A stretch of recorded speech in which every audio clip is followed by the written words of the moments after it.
एक छोटे से अलग थलग कस्बे के दिल में धुंध में छाया हुआ और एक कदीम गहरे जंगल से घिरा हवा मॉर्गन हाउस की पेशगोई कर रहा था। ये मुसल्लित करने वाली हवेली एक सदी से ज्यादा पुरानी थी और इसकी एक खौफनाक शोहरत थी जिसने कस्बे के लोगों की रीढ़ की हड्डी को हिला कर रख दिया था।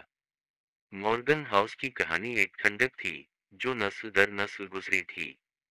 ये सब सनकी मॉर्गन खानदान के साथ शुरू हुआ, जो बरसों पहले इस शहर में आया था। वो अपने मखसूस रस्म व रिवाज और अलग अलग फितरत के लिए मशहूर थे। जिस घर में वो आबाद थे वो एक वसी व अरीज ढांचा था। इसकी खिड़कियां हमेशा के लिए मोची के जालों से पर्दा थीं, और इसके बागात कांटेदार बेलों से भरे हुए थे।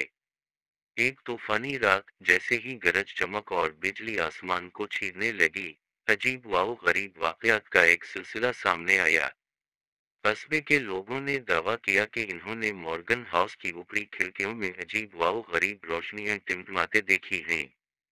रात भर खौफनाक नरों और बेहनगम चीखों की आवाजें गूंजती रहीं, जिसने हर एक को खौफ की हालत में छोड़ दिया।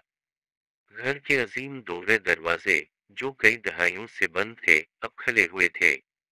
दिलेर रूहों का एक ग्रुप जिसके अंदर घुस आया हुआ बर्फीली थी, और फर्श के तख्ते उनके पैरों के नीचे से चीर रहे थे। जब इन्होंने कमरे के बाद कमरे की तलाश की तो इन्हें एक खौफनाक मंजर मिला। मोर्गन्स के पोर्ट्रेट नीचे घूर रहे थे, इनकी आंखें घुसने वालों का पीछा कर रही थीं, गोया उन पर खिलाफ वर्जी का इल्जाम लगा रही हो। तहखाने में इन्होंने पुरस्कार खौफनाक नमूनों की एक दर्जा बंदी से भरा हुआ एक छुपा हुआ चैम्बर दरियाफ्त किया। लेकिन सबसे ज्यादा खौफनाक इंकिशाफ अटारी में था। वहां इन्हें एक कमरा मिला जिसकी दीवारों पर निशानात और तराशे हुए थे।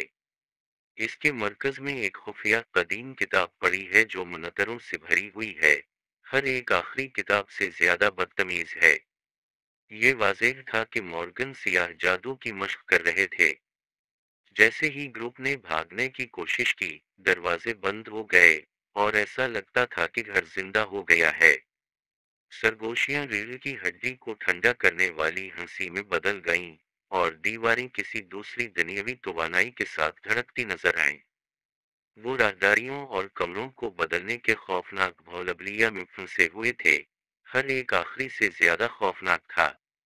एक एक करके घुसने वाले गायब होने लगे। मॉर्गन हाउस के अंदर बेदार होने वाली बदमाश मौजूदगी से हड़प कर गए। कस्बे के खौफनाक अफसाने ने नए मुतासिरीन का दावा किया था, और मलून हवेली अपनी खौफनाक खामोशी में वापस आ गई। आज तक मॉर्गन हाउस उन होलनाकियों की तारीख याद दहानी के तौर पर खड़ा है जो साए में छपे हुए हैं। एक ऐसी जगह जिससे शहर के लोग दूर रहते हैं, जो बोलने की हिम्मत नहीं रखते। इसकी परितोषक दीवारों के अंदर क्या हुआ, ये एक खौफनाक मुअम्मा बनी हुई है। एक ऐसा घर जिसे वक्त और दहशत ने फरामोश कर दिया है। अगले बदकिस्मत रूहों के उसके राजों से ठोकर खाने और मोर्गन्स के गजब का सामना करने का इंतजार कर रहे हैं।